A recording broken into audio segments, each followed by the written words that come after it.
हजरत Umar bin Khattab रज़ियल्लाहु ताला अन्हु बहुत ही क्रूशियल टाइम पर मुसलमानों के दूसरे खलीफा बने, क्योंकि एट द सेम टाइम मुसलमान उस वक्त दुनिया की सबसे बड़ी सुपर पावर रोमन और पर्शियन एम्पायर से लड़ रहे थे। इन तीनों एम्पायर में फर्क यह था कि रोमन एम्पायर पिछले 1000 सालों से दुनिया की सबसे बड़ी सुपर पावर थी। पर्शियन एम्पायर भी पिछले 800 सालों से दुनिया की दूसरी सबसे बड़ी सुपर पावर थी और इन दोनों से एक ही टाइम पर लड़ कौन रहा था? मदीना की वो रियासत जो इससे कुछ ही साल पहले बनी थी।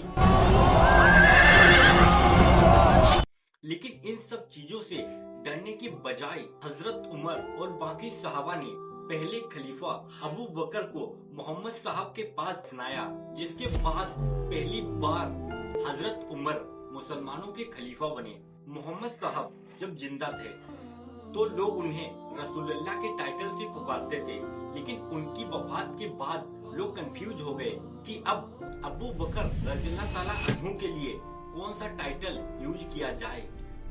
तो हजरत अबू बकर रज़ियल्लाहु ताला अन्हु ने अपने लिए बादशाह, सीजर, किस्रा जैसे टाइटल को छोड़कर खलीफा का नाम यूज किया और हजरत अबू बकर की वफात के बाद हजरत उमर ने अपने लिए अमीरुल मोमिनीन का टाइटल यूज किया।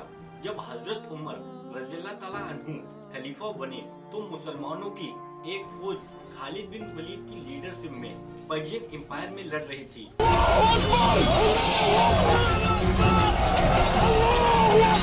और दूसरी छोटी फौज पर्शियन एम्पायर में थी। लेकिन हजरत उमर को रोमन एम्पायर की बजाय पर्शियन एम्पायर की फौज की ज्यादा फिक्र थी, क्योंकि वहाँ खालिद बिन वलीद जैसा जनरल मौजूद नहीं था। खलीफा बनने के बाद जब उन्होंने देखा कि पूरे अरब से लोग उनके हाथ पर बैत करने के लिए मदीना आ रहे हैं, तो उन्होंने इस टाइम को यूज करके पर्शियन एम्पायर में मुसलमानों की मदद के लिए एक नई फौज जमा करना शुरू कर दी। यहाँ एक बहुत बड़ा मसला हुआ कि हजरत उमर मस्जिद नबवी में बार बार मुसलमानों को जिहाद की तरफ बुला रहे थे, लेकिन पहली बार उन्होंने देखा पर्शियन एम्पायर से लड़ने के लिए मुसलमानों में कोई भी सामने नहीं आया। और यह इसलिए नहीं था कि मुसलमान लड़ लड़ के थक चुके थे, बल्कि इसलिए क्योंकि उन्हें पता था कि खालिद बिन वलीद पर्शियन एम्पायर में नहीं बल्कि रोमन एम्पायर में है और उनके बगैर जंग जीतना इम्पॉसिबल है। यह देखकर हजरत उमर समझ गए कि अब जो ये नए मुसलमान हैं, इनका यकीन और ट्रस्ट अल्लाह की बजाय खालिद बिन वलीद के साथ ज्यादा अटैच है, जो इस मुसलमानों की एम्पायर के लिए बहुत बड़ा मसला था। 3 दिनों के बाद जब हजरत उमर ने एक दिन बहुत सख्त गुस्से के साथ स्पीच की, तो उनमें से एक मुसलमान अबू उबैद, जो सहाबी भी नहीं थे, खड़े हुए और कहा, मैं जिहाद के लिए तैयार हूँ। जिसके बाद आहिस्ता आहिस्ता और भी लोग आने लगे। हजरत उमर रज़ियल्लाहु ताला अन्हु ने 1000 की फौज बनाई और उसका लीडर अबू उबैद को बनाकर पर्शियन एम्पायर की तरफ रवाना किया। लेकिन यह एक बहुत बड़ा रिस्क था, क्योंकि अगर यह फौज पर्शियन एम्पायर से हार जाती है तो उसके बाद खालिद बिन वलीद के बगैर मुसलमान कभी भी जंग नहीं लड़ते। और ऐसा ही हुआ, यह फौज पर्शियन एम्पायर में बहुत बुरी तरीका से हार गई। वेट, यह फौज अभी रास्ते में है, अभी तक पहुंची नहीं है।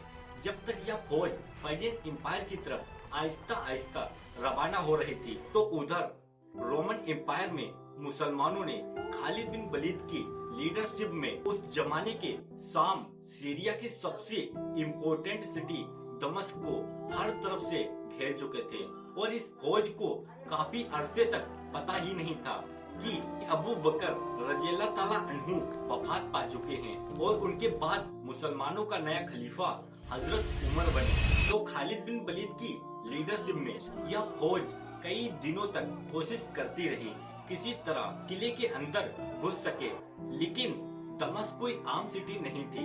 इसे उस जमाने में पैरासाइड ऑफ सीरिया कहा जाता था, मतलब सीरिया की जन्नत। मतलब दमश्क इस इलाके में सबसे पावरफुल सिटी और उस जमाने में अरबों के लिए एक ऐसी सिटी थी जिस तरह आज लोगों के लिए न्यूयॉर्क हो। तो मुसलमानों ने उस वक्त की सबसे पावरफुल सिटी को हर तरफ से घेर लिया था और खालिद बिन वलीद ने इस सिटी के हर मेन गेट पर अपने सबसे बेस्ट जनरल को खड़ा किया, जिसमें से एक जनरल का नाम अबू उबैदा इब्न जर्रा था। आखिर बहुत कोशिश करने के बाद भी दमश्क फतह नहीं हो सका, लेकिन फिर एक दिन अचानक दमश्क से एक आदमी खालिद बिन वलीद के पास आया और उसने बताया कि इससे कुछ ही दिन पहले दमश्क के लीडर के घर में एक बेटा पैदा हुआ है, जिसे सेलिब्रेट करने के लिए उसने एक बहुत बड़ी पार्टी रखी है, जिसमें रोमन एम्पायर की फौज भी बुलाई है। और इस पार्टी में यह सब इतनी शराब पियेंगे कि कोई भी अपने होशो हवास में नहीं रहेगा। तो खालिद बिन वलीद ने उसी रात मुसलमानों के एक ग्रुप को गेट के सामने खड़ा कर दिया और फिर खुद कुछ ही मुसलमानों के साथ खामोशी से दमश्क की दीवार पर चढ़ के अंदर से मुसलमानों के लिए दरवाजा खोल दिया। इस तरह मुसलमानों की फौज किले के अंदर घुस आई और बहुत तेजी से मुसलमान ईस्टर्न साइड से किले को फतह करने लगे। तो जब उसे पता चला कि अब उसके पास कोई ऑप्शन नहीं है और मुसलमान इस किले के अंदर घुस चुके हैं और कुछ ही देर में मुसलमान इस पूरी सिटी को फतह कर लेंगे, उसने जल्दी से एक लेटर मुसलमानों के दूसरे जनरल अबू उबैदा इब्न जर्रा के पास भेजा कि मैं इस सिटी को मुसलमानों के सामने सरेंडर कर रहा हूँ, सिर्फ एक शर्त पर कि मुसलमान कोई भी माली गनीमत नहीं लेंगे। अब अबू उबैदा इब्न जर्रा को इस बात का नहीं पता था कि खालिद बिन वलीद और उनके सोल्जर इस किले के अंदर हैं, तो उन्होंने रोमन जनरल के सरेंडर को कबूल कर लिया। अब थोड़ी देर ही बाद जब खालिद बिन वलीद को अबू उबैदा इब्न जर्रा का डिसीजन पता चला, तो अगर वो चाहते तो अबू उबैदा के इस एग्रीमेंट को फाड़कर दमश्क को अपनी तलवार की जोर पर फतह कर सकते थे और यहाँ से सारा माली गनीमत उठा सकते थे। लेकिन खालिद बिन वलीद ने अबू उबैदा के एग्रीमेंट को मानकर अपनी सारी फौज को पीछे हटने का हुक्म दिया। इस तरह दमश्क उस जमाने की सबसे पावरफुल सिटी हजरत उमर के कंट्रोल में आई। यह सब कुछ तो यहाँ रोमन एम्पायर में हो रहा था, लेकिन इस सबसे बहुत दूर पर्शियन एम्पायर की तरफ जो फौज रवाना की थी वो बिल्कुल पहुँचने ही वाली थी। पहुँचने के साथ ही अबू उबैद ने देखा कि पर्शियन एम्पायर के सामने बहुत बड़ी फौज है। अब अबू उबैद मुसलमानों की फौज को लेकिन पर्शियन एम्पायर पहुँचे। अबू उबैद नाट अबू उबैदा, ये दो डिफरेंट शख्सियत हैं। अबू उबैद और उनकी फौज ने पर्शियन एम्पायर पहुंचकर देखा कि पर्शियन एम्पायर के बादशाह ने मुसलमानों के खिलाफ बहुत बड़ी फौज तैयार की है, तो बहुत तेजी से मुसलमानों की तरफ बढ़ रही है। आखिर मुसलमान और पर्शियन फौज इस ब्रिज के सामने एक दूसरे के आमने सामने हुई, तो पर्शियन जनरल ने मुसलमानों को यह ऑफर दिया कि इस ब्रिज को क्रॉस करके आप इस तरफ आइए या हमें उस तरफ आने दीजिए। यहाँ अबू उबैद से एक बहुत बड़ी गलती हुई। उन्होंने अपने मुसलमान जनरल की बात नहीं मानी और खुद मुसलमानों की फौज को ऑर्डर दिया कि ब्रिज क्रॉस करो।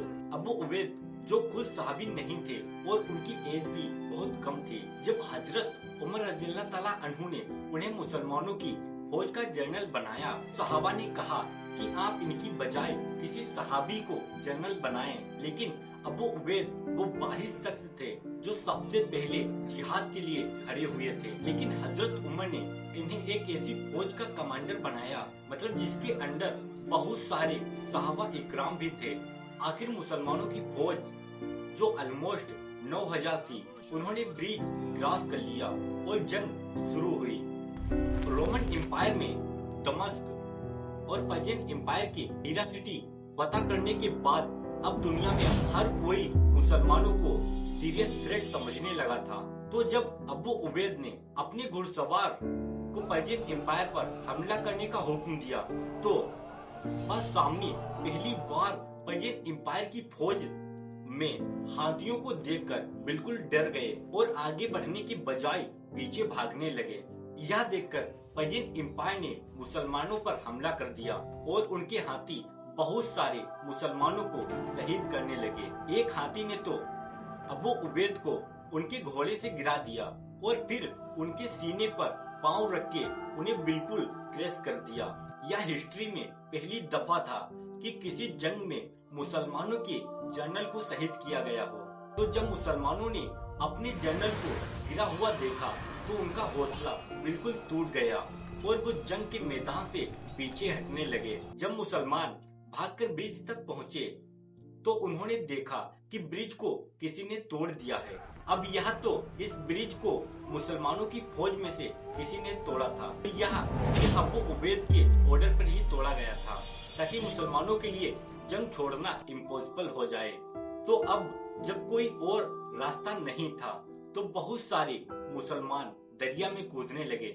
यह सब देखकर मुसलमानों के दूसरे जनरल ने फौज को दोबारा ऑर्गेनाइज करने के लिए पर्शियन एम्पायर पर पूरी ताकत के साथ एक आखिरी हमला किया और पीछे खड़े मुसलमानों को यह ऑर्डर दिया कि जल्दी से ब्रिज को ठीक करो। फिर इस जनरल की बहादुरी की वजह से 3000 मुसलमान ब्रिज क्रॉस करके इस साइड आ सके, लेकिन 9000 में से सिर्फ 3000 मुसलमान ब्रिज क्रॉस कर सके।